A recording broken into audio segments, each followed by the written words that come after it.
Assalamualaikum warahmatullahi wabarakatuh. Perkenalkan, nama saya Nur Fitri Andiani, kelas A22 S1 Keperawatan Institut Ilmu Kesehatan Pelamonia, Makassar. Nah, di sini saya akan membahas tentang bagian dan fungsi pada organ pria dan wanita. Di sini kita bisa lihat ada organ reproduksi pria. Lalu apa sih fungsinya? Mari kita bahas itu. Tada! Nah, baik, yang pertama ada penis, di mana penis adalah organ kelamin pria yang berbentuk bulat panjang yang berfungsi untuk memanipulasi dan saluran untuk keluarnya sperma. Nah, selanjutnya ada testis, di mana testis berfungsi sebagai tempat memproduksi sperma dan produksi hormon testosteron. Yang ketiga ada skrotum, di mana skrotum adalah selaput yang melindungi testis hingga suhu pada testis terjaga agar sperma yang diproduksi hasilnya akan optimal. Selanjutnya ada epididymis, di mana epididymis berfungsi sebagai tempat pematangan sperma. Nah, di sini ada juga vas deferens, di mana vas deferens merupakan penghubung antara epididymis dan vesicula seminalis. Nah, di sini juga ada vesicula seminalis yang akan kita bahas, yaitu sebagai tempat pembentukan cairan mani dan tambahan zat yang merupakan sumber energi atau sumber makanan dari sperma. Nah, sekarang kita masuk ke kelenjar prostat, di mana kelenjar prostat berfungsi untuk penambahan cairan zat untuk menjaga kualitas sperma. Selanjutnya ada kelenjar Koper, di mana kelenjar Koper berfungsi untuk menghasilkan lendir yang bersifat basah. Selanjutnya ada uretra, di mana uretra berfungsi untuk menyalurkan tempat keluarnya urin dari sperma. Selanjutnya ada kulub. Kulub yaitu kulit dan selaput lendir yang melindungi ujung penis.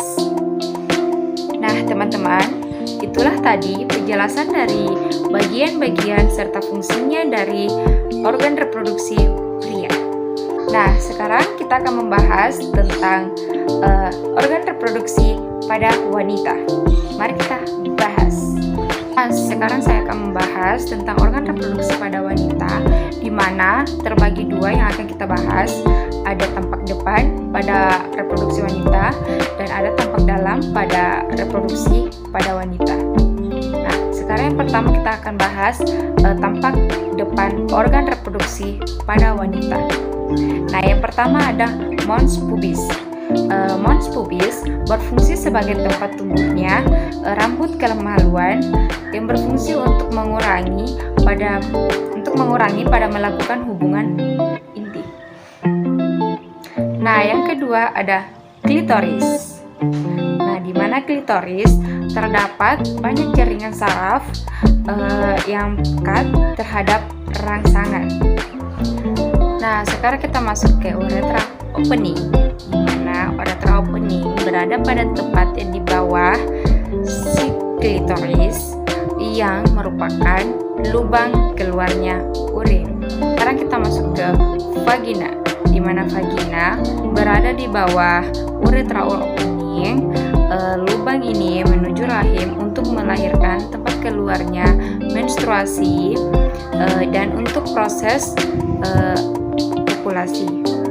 Nah, sekarang kita masuk ke labia minora, di mana labia minora merupakan membran yang tipis yang memiliki kelenjar minyak. Sekarang kita masuk ke labia mayora, di mana labia mayora merupakan bentuk yang lebih tebal daripada labia minora, dapat menumbuhi rambut mengandung kelenjar minyak. Selanjutnya kita akan masuk ke pembahasan organ reproduksi pada wanita bagian dalam. Mari kita bahas.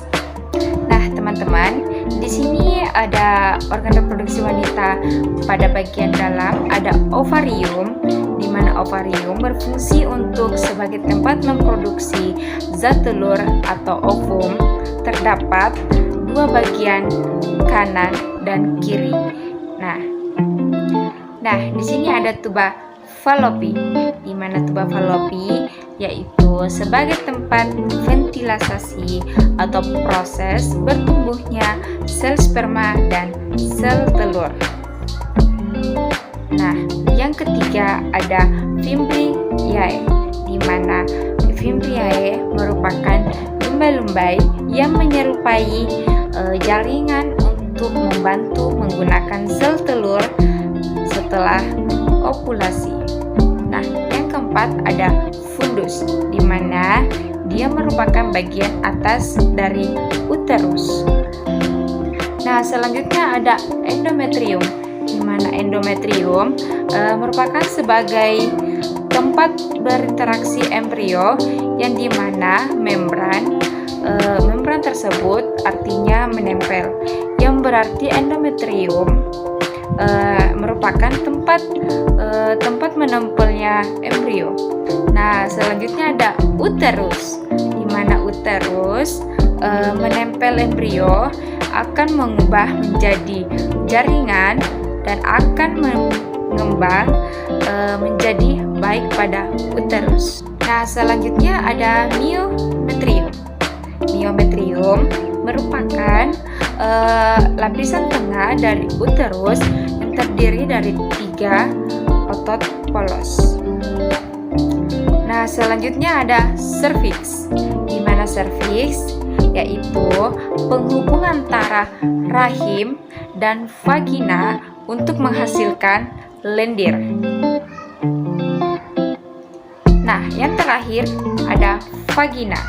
Nah, vagina merupakan lubang untuk menuju rahim untuk melahirkan sebagai jalan keluar darah menstruasi. Baiklah, sekian dari saya.